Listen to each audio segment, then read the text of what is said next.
Hi, I'm Paul McGee. I'm author of the book Self-Confidence, the remarkable truth of why a small change can make a big difference.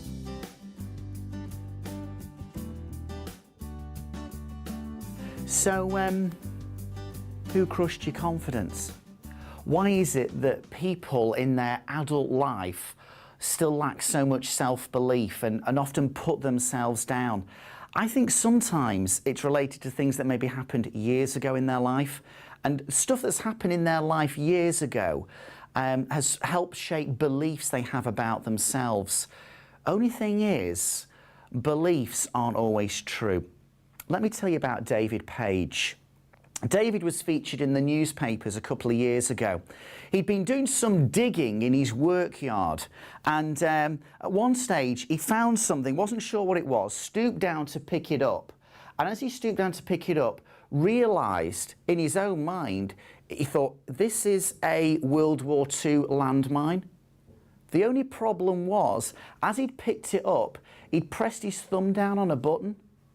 He quickly realised if he lets go, if he lifts his thumb, this thing could explode. The guy is obviously in absolute terror and anxiety. He's got a wife, he's got 5 children. So what he does is, very difficult to do it with one hand, but he wraps some stuff around his thumb in order to make sure the thumb doesn't get off the latch.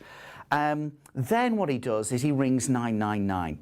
And he said this to the woman who took his call: "Tell my wife and kids that I love them."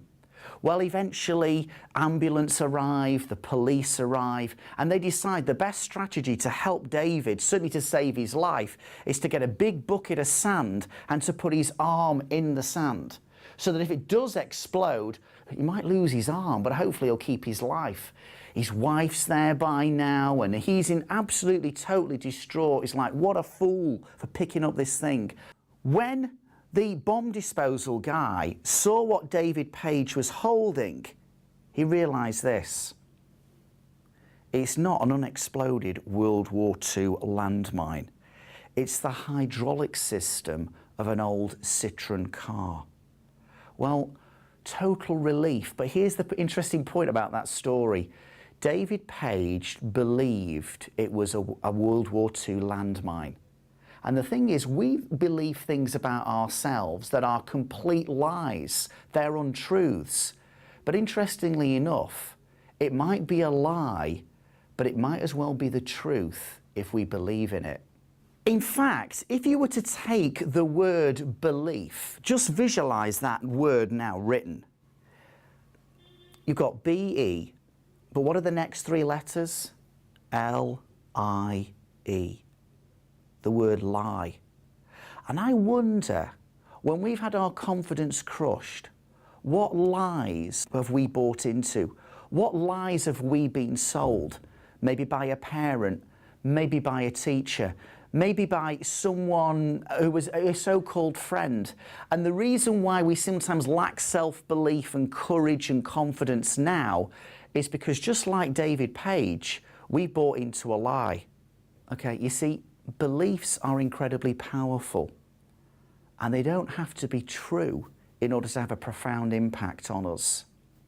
What lie are you believing about yourself? What lie has crushed your confidence? In 1980, I was doing what we then called O-levels. They now call them GCSEs. Now, I came from an O-level free family, right? We didn't believe in them. But I sat my O-levels and I got 4. It actually would have been 5. But gutted to tell you, my pot blew up in the kiln, so I missed out on pottery O-level. But I've had therapy and I feel I've moved on from that. Some of you who are listening to this now might think, you've only got 4 O-levels. Can I reassure you?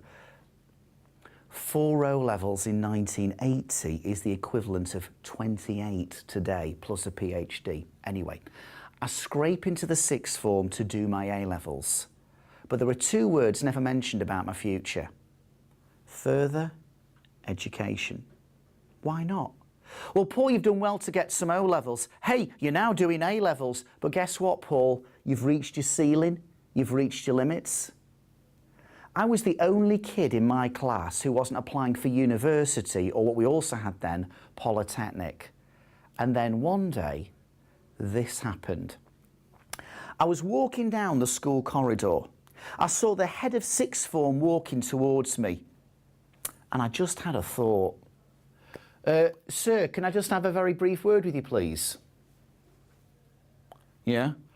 Obviously, I'm not good enough to go to university. Yeah? But do you think I should apply for Polytechnic? Haven't you got a job lined up in the bank? Oh, yeah, I start in July. I just thought, maybe plan B. And my teacher looked at me and he just said this, McGee, if I was you, I think I'd stick with the bank. Here's what's interesting.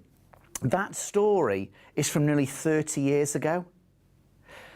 And yet I remember it like it was yesterday.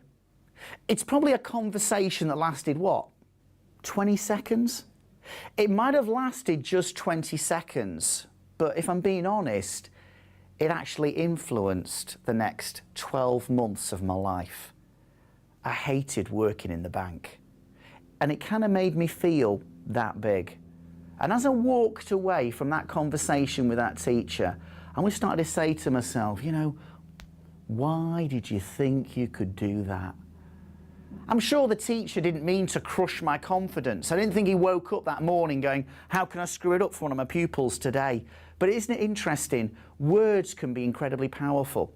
That's an example of them in a negative way. But let me leave you with some thought about how words can have a positive impact and how we can maybe turn around feeling crushed and just feel a lot better about ourselves.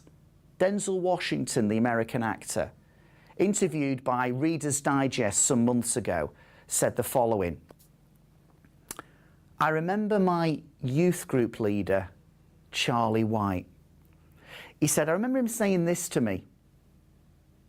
Denzel, with your intelligence, you can do anything you want. Now get this, folks. Denzel Washington goes on to say the following. I was 10 years old at the time, but I never forgot what he said. You never know the power of words when you speak to young people. You see, words are incredibly powerful. They've got the power to bring life or death to us. And maybe you're watching this now and you can recall several people from your life and you go, do you know what? They crushed my confidence. Yeah, well, okay, but can I just clarify something here? We're playing the explain game here, not the blame game. You see, you may have had your confidence crushed, but there's lots you can do to recover from that. I think understanding why you feel the way you do, understanding why you've bought into certain lies about yourself, it's helpful, but we don't need to keep wallowing in it. We don't need to start blaming everybody for it. We're playing the explain game. So if you feel you've had your confidence crushed, just remember that it doesn't have to remain that way, that there's loads of strategies, that there's loads of ideas that can help you rebuild your confidence.